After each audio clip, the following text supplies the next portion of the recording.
Andyan yung tirang inumin. Ubusin nyo. Magpakalasing ka at magwala ka ulit. Yung mo makinig sa amin ng nanay mo, gawin mo kung anong gusto mo.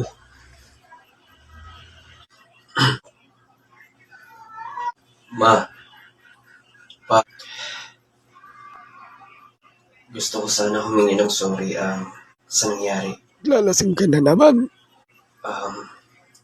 Sorry kung hindi ko napigilan yung sarili ko.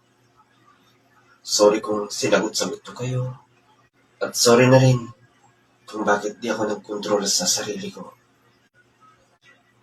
Patawarin niyo po ako. Mapapatawad ka namin pero tingnan mo yung pagwala mo kagabi. Tingnan mo yung mama mo. Sorry. Sorry, hindi na po ako maglalasing. Hindi ko po kayo bibigyan ng problema, ma. Sorry.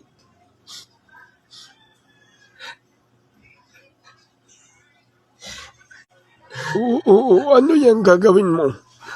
Ma, pa, Anak, huwag mo yung gagawin. Huwag mong gagawin yun. Huwag kang mangangako kung hindi mo kaya to pa rin. Iyon ay napakalaking kasalanan sa Diyos.